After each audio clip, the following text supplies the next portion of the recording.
Su pluma irradiaba rebeldía. Nadie escapó de sus palabras. El ambateño Juan Montalvo se erigió con sus letras como el mejor escritor ecuatoriano de su época.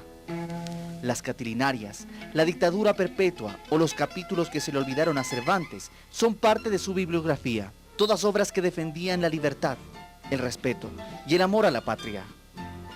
Nada lo amedrentó, ni los destierros, ni la pobreza. Su ambato querido lo recibió en ataúd, pero en su ciudad y en todo el país, Montalvo siempre será reconocido como uno de los mejores ecuatorianos. Llegamos a la parte final de esta etapa de la elección del mejor ecuatoriano, con la última biografía.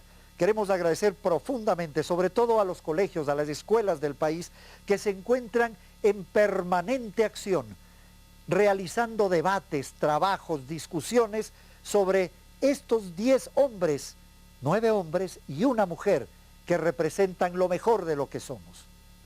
Queremos ahora presentar a un ambateño, ustedes ya saben quién es, pero a un hombre que se enfrentó en una época difícil, porque los grandes hombres surgen precisamente los momentos de mayor dolor, de mayor oscuridad. Ellos son la luz, y él brindó esa luz con su enorme corazón, pero sobre todo con su honestidad, con su valentía y con la capacidad que tuvo esa mente para decir la verdad. De inmediato, la biografía de Juan Montalvo. Tras cruzar el Atlántico en julio de 1889, un barco llega de Europa a las costas guayaquileñas. El navío trae el cadáver embalsamado de Juan Montalvo, el más célebre escritor ecuatoriano de todos los tiempos. Aún siendo cadáver, Juan Montalvo despierta polémica, pues la Iglesia Católica prohíbe darle sepultura. Finalmente se retira la prohibición y los restos van a parar en un humilde nicho en el cementerio de Guayaquil. 43 años más tarde, el cadáver es retirado y llevado a Ambato, ciudad que vio nacer a este genio de la literatura castellana. En este mausoleo, edificado por los ambateños para recordar a su más insigne hijo, se encuentran los restos momificados de Juan Montalvo. Pero, ¿quién fue Montalvo? ¿Qué hizo Montalvo? ¿Por qué el Ecuador y el mundo entero lo recuerdan? El 13 de abril de 1832 nace en Ambato Juan Montalvo, hijo de Marcos Montalvo y Josefa Fiallos. Juan pasa sus primeros años en la casa de Ambato y en la quinta de Ficoa. Estudia, como muchos niños, en una escuela pobre y polvorienta. Siendo aún chico, Juan es testigo del destierro de su hermano Francisco Javier por ser opositor al gobierno del general Juan José Flores. Su hermano regresa una vez derrocado el general Flores en manos de la revolución marxista, pero vuelve tarde, pues Marcos, el padre, ha muerto. Huérfano, Montalvo es protegido por sus hermanos mayores, quienes lo llevan a Quito para darle mejor educación. En el convictorio de San Fernando estudia gramática latina y castellana. Luego cursa el Seminario San Luis, donde obtiene el título de maestro en filosofía. Esta es la Universidad Central en 1851, donde Juan Montalvo, incitado por sus hermanos, estudia jurisprudencia. Sin embargo, al muchacho de entonces le apasiona la literatura. El presidente liberal Urbina decreta la libertad de estudios y Juan tiene el permiso de educarse en su casa. Regresa a su amada quinta de Ficoa, donde en los huertos pasa solitario en sus lecturas. Aprende latín, inglés, francés e italiano, con el propósito de leer los libros en sus lenguas originales. En 1857 el gobierno de Robles nombra a Juan Montalvo adjunto civil de la Embajada de Ecuador en Italia. Montalvo trabaja en Roma y luego en París. Su tiempo libre lo gasta devorando libros en las bibliotecas. Pasa 4 años de insaciable aprendizaje cuando el triunfo de García Moreno le obliga a retornar al Ecuador. A su llegada a Guayaquil en 1860, Juan Montalvo decide jugarse la vida. Toma su pluma y le escribe al presidente. La patria necesita rehabilitación. Y usted, señor García, usted la necesita también. Que el poder no le empeore, señor. Llame usted a la razón en su socorro. El alma noble cuando triunfa no ve amigos y enemigos, no ve sino conciudadanos.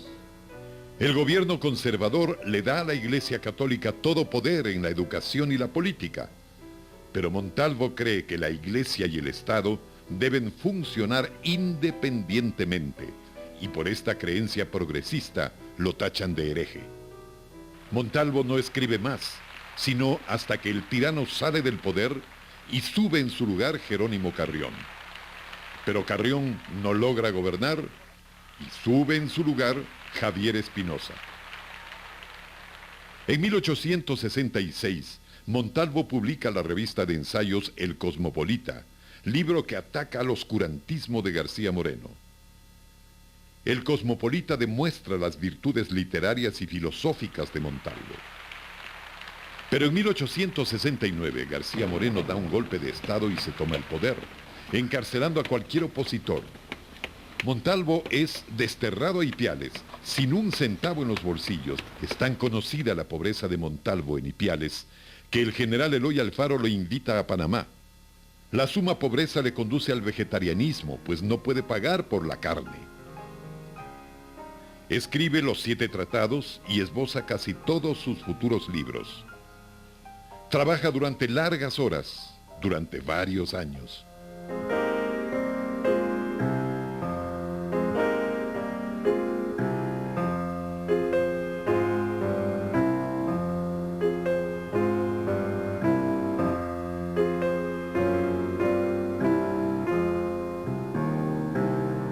En 1874, ante la posibilidad de la reelección de García Moreno, Montalvo compone La dictadura perpetua, en la que dice: De seguir García Moreno en su porfía tiránica, moriría, sí, moriría, dando piruetas en el aire y dejando como el diablo un olor a azufre. El correo y las aduanas impiden que la dictadura perpetua arribe al Ecuador, pero el libro se escurre y llega a manos de los jóvenes liberales. Desgraciado del pueblo donde los jóvenes son humildes con el tirano, donde los estudiantes no hacen temblar al mundo. Aquí, al pie del Palacio de Gobierno, un grupo de jóvenes liberales mata a Gabriel García Moreno el 6 de agosto de 1875. Muchos de esos jóvenes liberales leen a Montalvo y creen, como él, en un Estado libre de toda influencia religiosa. Mi pluma lo mató, exclama Juan Montalvo al enterarse de la muerte del dictador. En 1876 regresa a Quito. Durante el gobierno de Borrero, Montalvo escribe El Regenerador. Ignacio de Ventimilla da un golpe de Estado y toma el poder. Montalvo no tarda en sacarle los cueros al sol. 4 años de lucha política y el temor de que sus nuevos libros no den a luz llevan a Montalvo a abandonar Ecuador. Y esta vez, para siempre.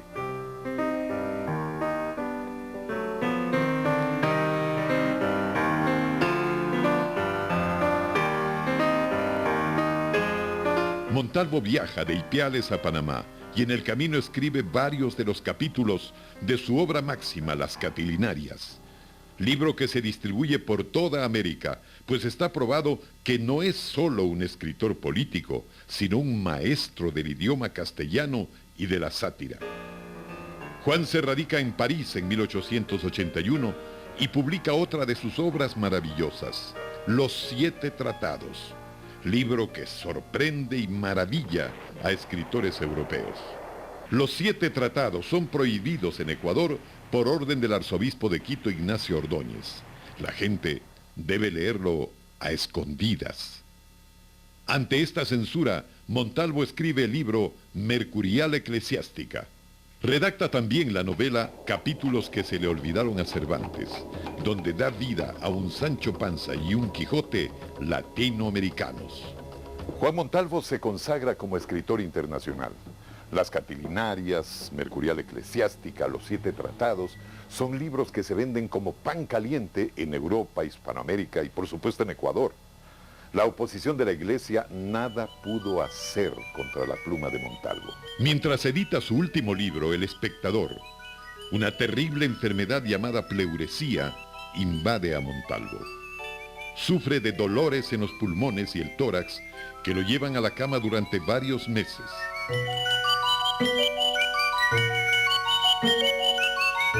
El 17 de enero de 1889 muere en su pieza de París. Los amigos costean el embalsamamiento del cadáver y el último viaje de regreso a casa. Montalvo es el padre del pensamiento liberal ecuatoriano. Es el creador del ensayo latinoamericano. Su estilo literario, el casticismo, intenta darle forma a una expresión literaria propia. En su honor, el 13 de abril, fue designado el Día del Maestro. Sus escritos son lecciones de vida para los gobiernos y para el pueblo. El Ecuador ha vivido en paz. Oh, desdichada paz. Oh, paz vergonzosa y miserable. Esta ha sido la paz de la cárcel, en donde los pobres indios tributarios gimen amontonados, sufriendo el látigo de los capataces. La paz de los condenados a bóveda, la paz de los obrajes, silencio profundo o llanto ahogado, abatimiento, miseria, terror, esclavitud. Los cadáveres encerrados en los nichos de San Diego están en paz. Para tener esta paz, prefiero la guerra. Juan Montalvo.